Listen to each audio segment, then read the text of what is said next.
Hello and welcome to my channel. I'm Yaseri and today I'm going to show you how I painted this beautiful candy cane heart.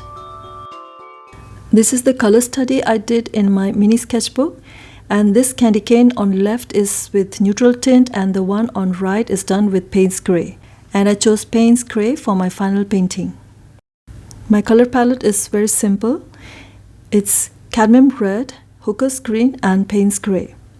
Payne's Grey I'll be using for the white part of the candy cane and also to darken both cadmium red and hooker's green for the shadow areas. After applying a glaze of water on the whole of the candy cane, I'm using a very dilute tea-like consistency to paint the white parts of the candy cane, applying paint only on the outer edges and allowing it to move towards the center on its own.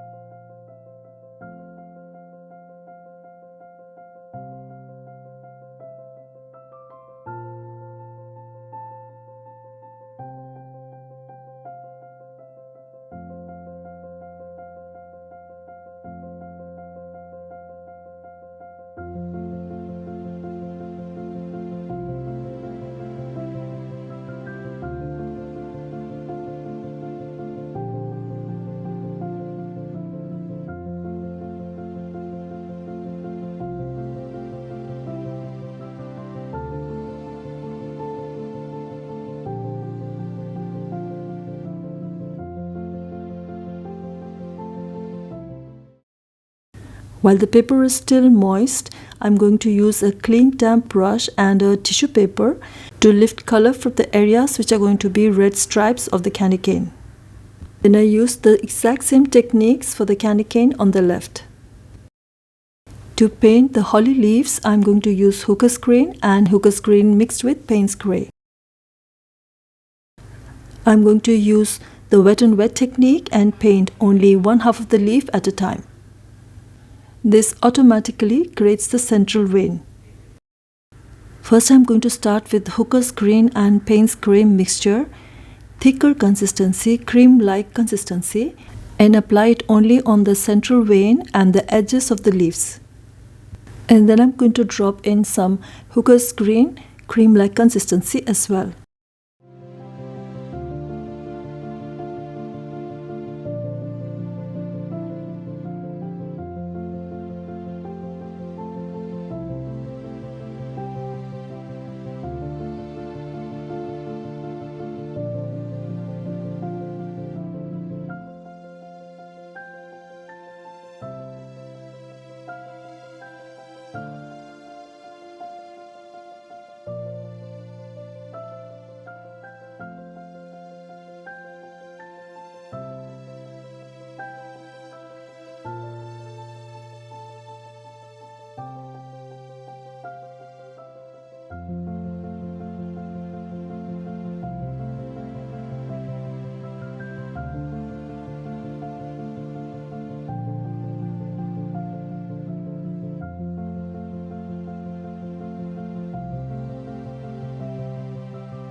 Once the paint on the first half of the leaf is completely dry, then I use the same wet on wet technique and a thicker consistency of Hooker's Green and Payne's Grey mixture to apply first on the edges of the leaves, and then I use my brush to move the paint around before dropping in some Hooker's Green.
Time to paint the red stripes. For this I'm going to use cadmium red and cadmium red mixed with Payne's Grey. So I'm using the wet on wet technique here. First I applied a layer of cadmium red and then took some cadmium red mixed with Payne's Grey as a shadow color mixture and applied it only on the edges of this part. Then I did the same thing on this second stripe. I'm applying a layer of water and then a layer of cadmium red, applying on the edges first and allowing the paint to move towards the center, and the paint layer becomes lighter at the center, creating a beautiful highlight.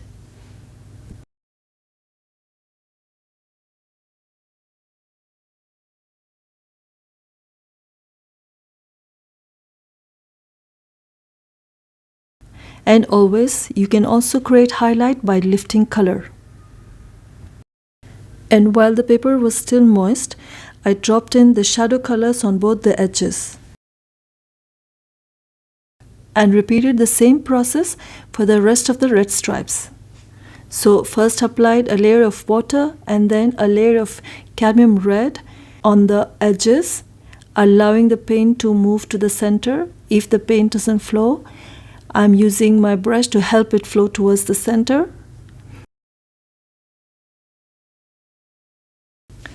And always remembering to drop in the shadow colors on both sides of the edges, but not too soon to avoid the shadow colors moving all over the area.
Here I applied a second layer of just cadmium red to brighten it up a little.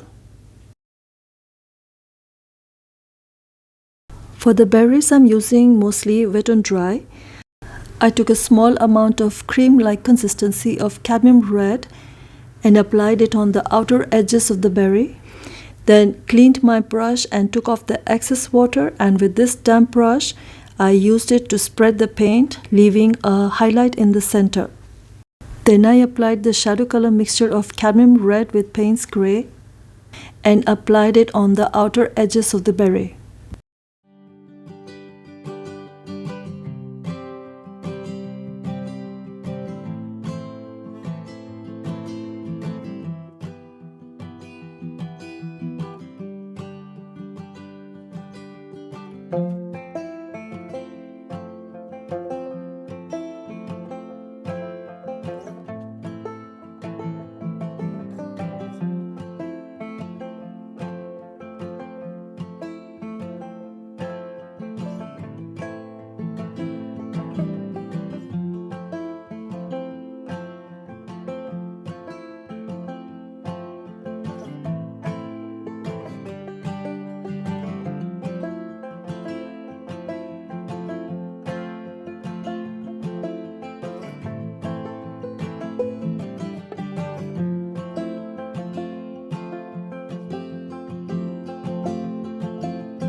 Time to paint the extra thin lines near the red stripes.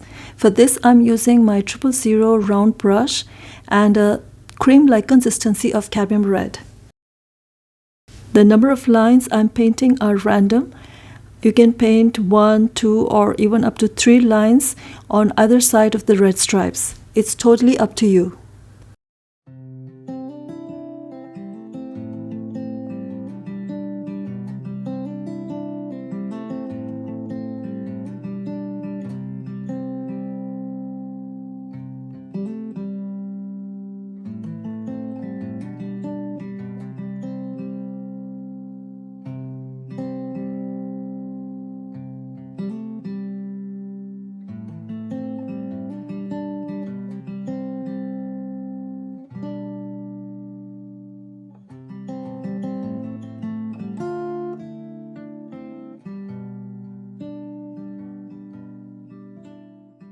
For the golden borders, I'm going to use Winsor&Newton gold ink. First, I'm laying down the washi tape and using a plastic ruler to help me paint the borders quickly. Also, I love the broken edges on the borders, and then I used a tissue paper to clean the ruler, and I did the same thing with all the rest of the borders.